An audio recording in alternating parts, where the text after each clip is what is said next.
I wasn't planning on doing the video looking like this. I mean, it's grainy, it looks like shit, but I realized that this is probably the topic I want to cover today, and it's not going to take too long. I had a long day. I went to a funeral for my grandpa.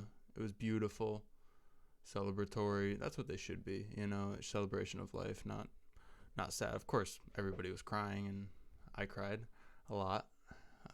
It was great, but obviously I'm quite red right now, and that's just what popped into my mind. I mean, there's a lot of places you can go look at red light versus white light, and these are opposing, well, not opposing forces, but they're two forces in the universe. And the red light is the light of creation, and the white light is your connection to oneness.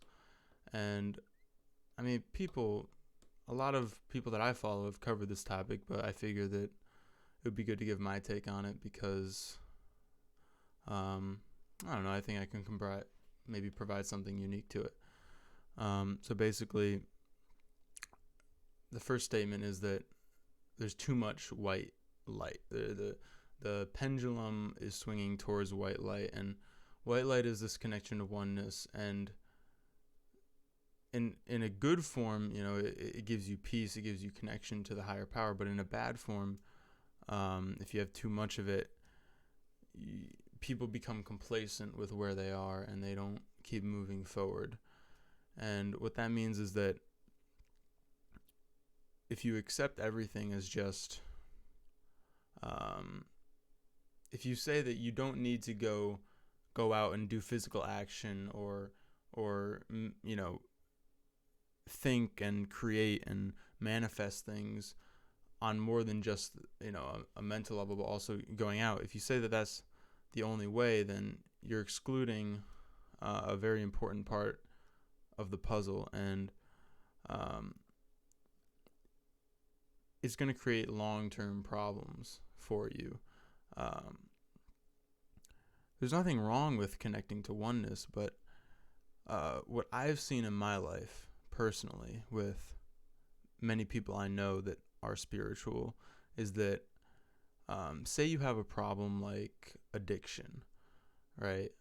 A lot of the times the connection to oneness is used kind of as an excuse for continuing this addiction. And I don't just mean drugs. I mean an addiction to a pattern of thought, an addiction to a belief, a value. It can literally be anything in the world. It could be your morning routine. It could be simply, well, whatever. You get what I mean.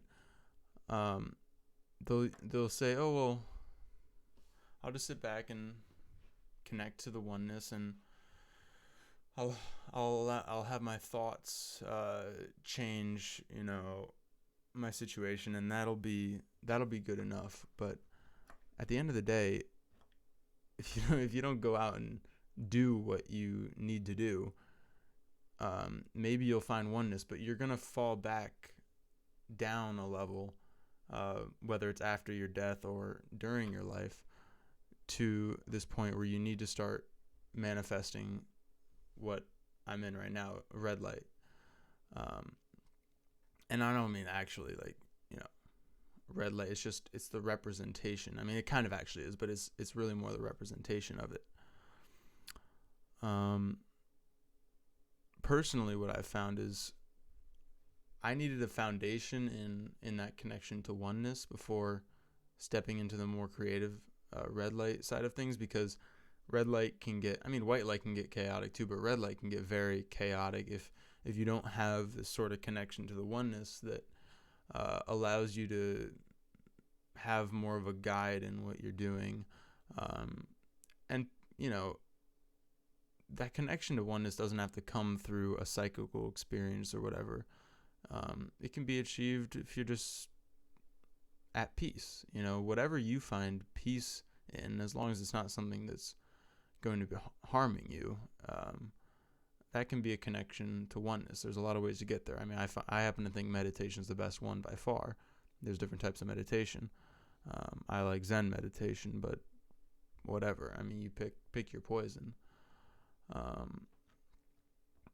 And also, go into this funeral today made me realize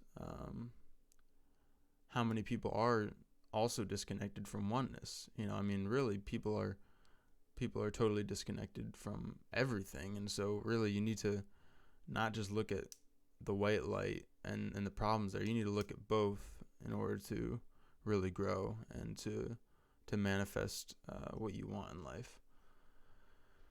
So, I mean, I had a big day. This is what I got for you. Think about these things, and I'll get back to you with something bigger tomorrow. Look up some of these things on red light, white light, and